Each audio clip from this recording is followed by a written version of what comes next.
Radio Show. I want to thank everyone for tuning in to the 25th hour radio show here on Monster Radio AM 1150. I am your host, Rob Fairless.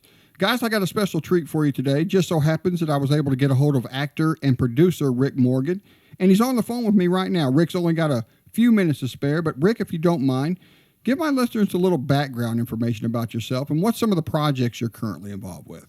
Sure, Rob. Thanks for giving me a chance to join you today. Well, the transition from law enforcement to acting surprised even me. If you'd told me I'd been in the entertainment industry 7 years ago, I'd have looked at you like you had a third eye.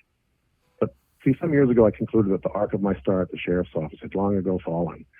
And I knew I had to leave that politically toxic environment. And afterwards, on a lark, I went in as an extra for the Kelsey Grammar Vehicle Boss, which was filming in Chicago at that time. I was just supposed to be a blur on the sidewalk as a politician's campaign bus pulled up to HQ. But I could sense that the blocking and timing was all off. So when the principals disembarked the bus, I stopped, opened the door for them, and followed them inside, and right into the next scene. It so happened that Mario Van Peebles was the director of that episode, and he took a liking to me, pulling me into scenes, joshing around, even introducing me to an attractive actress. I had a blast.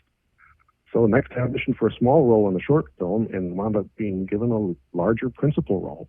I got bit by the acting bug, and things snowballed from there to include features, voiceover, industrial, commercial, and print work. My background in law enforcement prepared me surprisingly well for the entertainment industry, Rob. As a student of the human condition, you can't ask for a better classroom than being a beat cop and a first responder. It ain't pretty, but it's a front row seat in an interactive play on humanity, only for real. You know, having handled countless domestic, family, and neighbor disputes, I think I better grasp the tensions and dynamics of a wide range of relationships. And I've learned not to judge what works for people. I understand the drama of our adversarial legal system, having been witness, plaintiff, and defendant. And all of this helps me in finding a character, a voice, and an intention as an actor. I feel I can be more fearless in my choices. Now, if I screw up, nobody dies. It's just take two.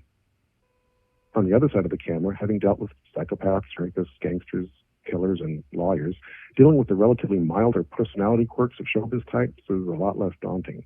The diplomacy you learn in de-escalating conflicts on the street comes in pretty handy diffusing drama on set. One unexpected takeaway comes from the discipline the job demanded, not just in the paramilitary sense, although that no doubt has helped me along in terms of daring and professionalism, but rather in the sense that you have to learn to control your emotions, maintaining composure while delivering a death notification, keeping your cool while being spat in the face, your family threatened, suppressing fear. Keeping a lid on your emotions is a big part and challenge of the job. But that's kind of the conceit of RoboCop, isn't it? Weirdly, once you're trained to get a handle on an emotion, that handle becomes somehow easier to find as an actor when revealing that emotion. My most fascinating project so far is probably my current project, Imago. Imago is an indie feature dramatizing the horrors of sexual slavery and human trafficking. I portray the chief villain, and I'm also a producer. It's a really strong story and also a relevant and socially conscious one that needs telling, because art can influence attitudes. Filming in Chicago was a no-brainer given the collaborative and supportive film community here. While we have some cast members who are from LA, we have plenty of extremely talented actors and crew right here in the Windy City. Chicago is also ideal as the setting, because in the interest of raising awareness of the depravity of sexual slavery, we want to remind people that it's not a problem over there, but is right here in our midst, all around us. With thousands of shootings yearly in Chicago, the police are seriously hamstrung in combating human trafficking. And compounding that duress, an inciting incident in Imago concerns a police-involved shooting of an unarmed black man. Well, Rob, coming up, I have an Airroom commercial that's hitting airwaves about now, and an episode of American Greed in which I portray assassin Timothy Sukow, which airs Monday on CNBC. Got an NXT production short film called Scandalous, in which I co-star, which has just been submitted for consideration to several upcoming festivals. And I'll be playing the mysteriously dangerous character Mansfield in an upcoming web series episode of Dark County. And there have been 3 other independent feature films in which I've been cast as Captain Howard Durant in the Lovecraftian thriller Iron Coffin, Trooper Summers in the crime drama Trafficante, and in a dual role as Uncle Earl and Scout Baltazar in the faith-based film Mercy Street, Rescue in the Holy Land. I thank you for the opportunity with this interview, Rob. You can find me on IMDb at Ric Morgan, that's RICMORGAN, no K, and at ricmorgan.net.